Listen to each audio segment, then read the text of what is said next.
Hello అండి. అందరికీ నమస్కారం. రాజేష్ గారు నమస్తే సార్. నమస్తే. సార్ ఇప్పుడు ఆహ్, రాజకీయాల్లో 1+1 is not equal to 2 always అంటారు. అంటే మ్యాథమెటిక్స్ కాదు కెమిస్ట్రీ ముఖ్యం అంటారు. ఇదంతా ఎందుకు చెప్తున్నానంటే ఇప్పుడు ప్రస్తుతం వైసీపీలో ఒక సంక్షోభం ముదురుతోంది.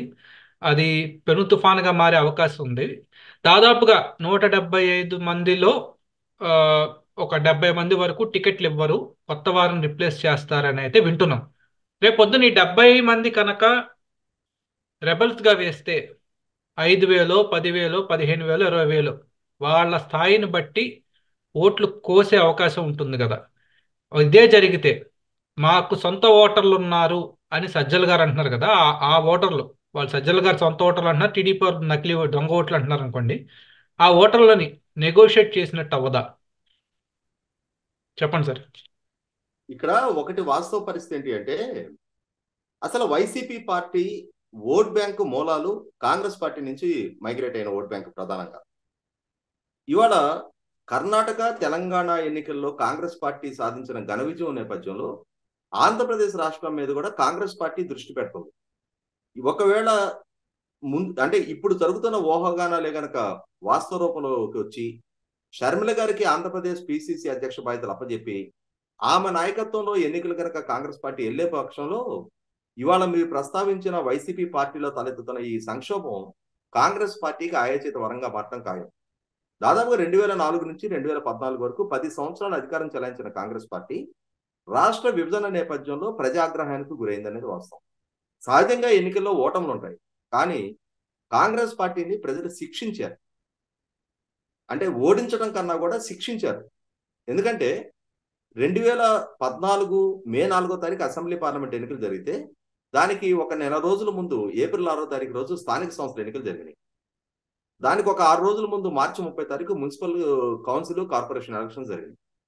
వీటిల్లో ఏ ఒక్క దాంట్లో కూడా అంటే 10 సంవత్సరాలు అధికారం చెలాయించిన పార్టీ స్థానిక సంస్థలు ఒక ఎంపీటీసీ స్థానం నుంచి పార్లమెంట్ ఎన్నికల్లో ఒక ఎంపీ స్థానం దాకా, మున్సిపల్ కౌన్సిలర్ స్థానం నుంచి ఎమ్మెల్యే స్థానం దాకా ఏ ఒక్కటి దక్కించుకోలేని, బహుశా నేను అనుకోవటం చరిత్రలో ఏ రాజకీయ పార్టీకి ఈ అనుభవం ఎదురై ఉండదు. అది ఒక కాంగ్రెస్ పార్టీకి మాత్రమే సాధ్యపడింది. అటువంటి కాంగ్రెస్ పార్టీ ఇవాళ తన బలాన్ని పెంచుకోవాలి, పార్టీని విస్తరించుకోవాలి, మళ్ళీ పూర్వ వైభవం తీసుకు అడుగులేయాలని ఆలోచిస్తుంది. అటువంటి ఆలోచన ఉన్న కాంగ్రెస్ పార్టీకి వైసీపీ పార్టీలో చెలరేగుతున్న ఈ సంక్షోభం 100% ఆయాచిత వరంగా లభించడం ఖాయం.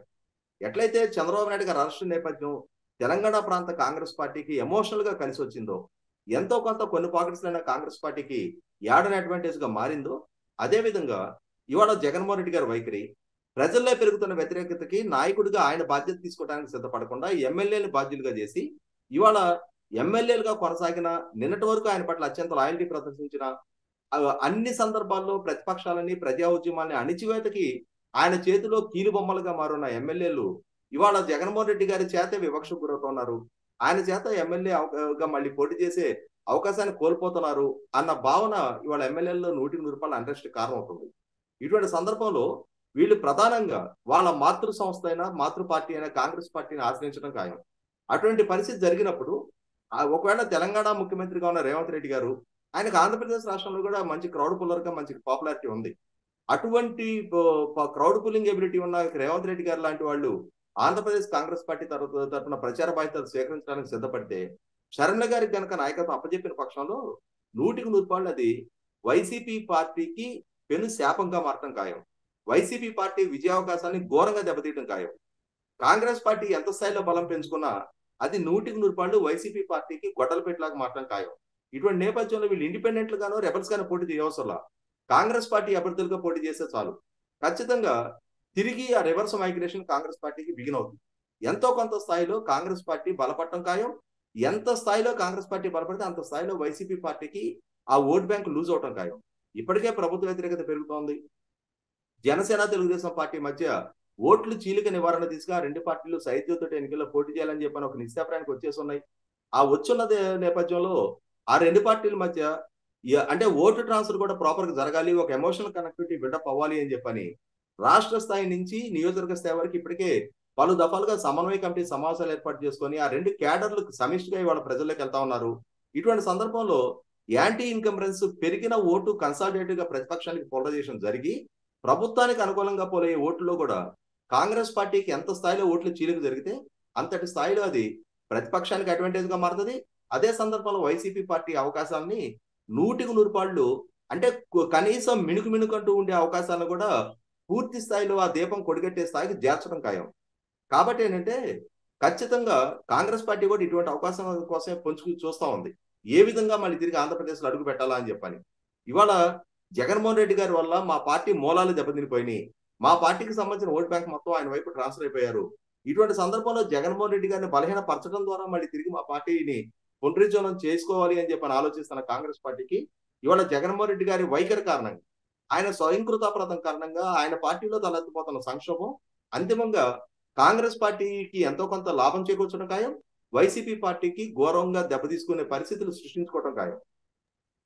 చూద్దాం సార్. అంటే మీరు చెప్పిన దాని ప్రకారం నాకు అయితే ఇప్పుడున్న ఎమ్మెల్యేలను యాజ్ ఇట్ ఈస్ గా టికెట్స్ ఇస్తే వాళ్ళ మీద వ్యతిరేకతతో ఓటమి ఖాయం. లేదు వాళ్ళని గనక టికెట్స్ ఇవ్వకుండా ఉంటే వాళ్ళందరూ కాంగ్రెస్ లోకి వెళ్ళి ఓట్లు చీల్చి జగన్మోహన్ రెడ్డి గారిని ఓడించే, అంటే ముందు నుయ్యి వెనక్కి పోయేలా ఉండే పరిస్థితి అంటున్నారు. అంటే జగన్మోహన్ రెడ్డి గారు కొంతమంది ఎమ్మెల్యేని బాధ్యులుగా బలిపోసులుగా చేసే ప్రయత్నం చేస్తున్నారు, కానీ ప్రభుత్వం పట్ల పెరుగుతున్న వ్యతిరేకతకి జగన్మోహన్ రెడ్డి గారు బాధ్యుడు. ఏ ఎమ్మెల్యే దగ్గర ఏ రిసోర్సెస్ ఉన్నాయి కాబట్టి, ఇప్పుడు నేను సుదీర్ఘకాలం స్థానిక రాజకీయాల్లో ఉన్నా ఆ పరిస్థితి పరిణామాలు నాకు చాలా స్పష్టమైన అవగాహన ఉంది. మా గ్రామానికి సంబంధించి ఏదైనా ఒక పని పెండింగ్ ఉంది అని అంటే మా గ్రామస్తులు నన్ను అడిగితే నేను మా ఎమ్మెల్యే గారిని అప్రోచ్ అవుతా. మా ఎమ్మెల్యే గారు దాన్ని పరిష్కరించగలిగే అంటే ఆయనకి ఆ రిసోర్సెస్ మొబిలైజ్ చేయించగలిగే ఆ అధికారం ఆయన చేతిలో ఉండాలి. ఇవాళ ఏ ఎమ్మెల్యేకి అధికారం లేదు. అధికారం లేకుండా వాళ్ళని ఒక కీలు బొమ్మలుగా మార్చింది జగన్మోహన్ రెడ్డి గారు. ఇవాళ సెంట్రలైజ్డ్ గా ప్రతి చిన్న నిర్ణయాన్ని ఆయన చేతిలో పెట్టుకొని ఇవాళ జగన్మోహన్ రెడ్డి గారు ముఖ్యమంత్రిగా ఆయన డైరెక్ట్ బెనిఫిట్ ట్రాన్స్ఫర్ ద్వారా సంక్షేమ పథకాలు లబ్ధిదారులకు చేకూరుస్తున్నారు. లబ్ధిదారుల ఎంపిక వాలంటీర్ చేతిలో జరుగుతుంది. ఈ మధ్యలో ఉన్న మెకానిజం మొత్తం కూడా నిర్వీర్యం అయిపోయింది. సర్పంచ్ స్థాయి నుంచి ఎంపీటీసీ స్థాయి నుంచి MPP, ZPTC, ZP chairman, MLC, MLA ఎవ్వరికి ఏ స్థాయి అధికారాలు లేవు. కనీసం మంత్రులకు కూడా కనీసం మాత్రం అధికారాలు లేవు. నిర్ణయాధికారం అస్సలు లేదు.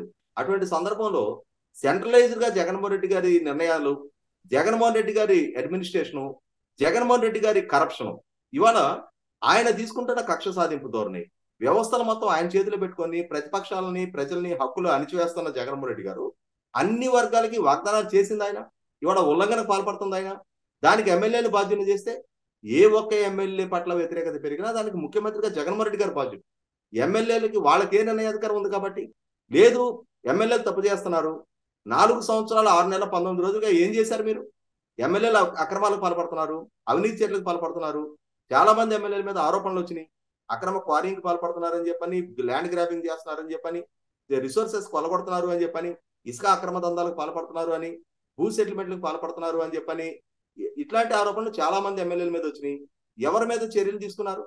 ఆ రోజు చర్యలు తీసుకునే అధికారం చేతిలో ఉండి వాడు తప్పు చేస్తున్నప్పుడు చర్యలు తీసుకునే చట్టం ముందు వాళ్ళని దోషులుగా ఎక్స్పోజ్ చేసే ప్రయత్నం చేయకుండా ఇవాళ వాళ్ళని బలిపసులు చేసే ప్రయత్నం చేస్తే, అంటే ఆ రోజు వాటాలు అందరూ కలిసి పంచుకున్నారా? అందుకని వాళ్ళ మీద చర్యలు తీసుకోలేదా? వాళ్ళు అవినీతికి పాల్పడుతున్నారని చెప్పి తెలిసినా ఎందుకు ఉపేక్షించారు మీరు? పాలకుడుగా మీరు అవినీతి రహిత పరిపాలన అందిస్తానని వాగ్దానం చేశారు కదా. జగన్ హయాంలో అవినీతి జరగదు అని చెప్పిన వాగ్దానం చేశారు కదా. మరి మీ పరిపాలన హయాంలో ఇవాళ ప్రజలకు ఇబ్బందులు ఎదురవుతున్నాయి, కష్టాలు ఎదురవుతున్నాయి అన్నప్పుడు దానికి పాలకుడిగా మీకేం సంబంధం లేదు, ఎమ్మెల్యేలే బాధ్యులు అని చెప్పని ఇవాళ వాళ్ళని బలిపశువులుగా మార్చే ప్రయత్నం చేస్తే ఇవన్నీ ప్రజలు గమనిస్తూనే ఉన్నారు. ఎమ్మెల్యేలు కూడా మీ వైఫల్యాలకి వాళ్ళని బలిపశువులుగా చేయడానికి వాళ్ళు జీర్ణించుకోవడానికి సిద్ధంగా లేరు. ధన్యవాదాలు సార్ రాజేష్ గారు.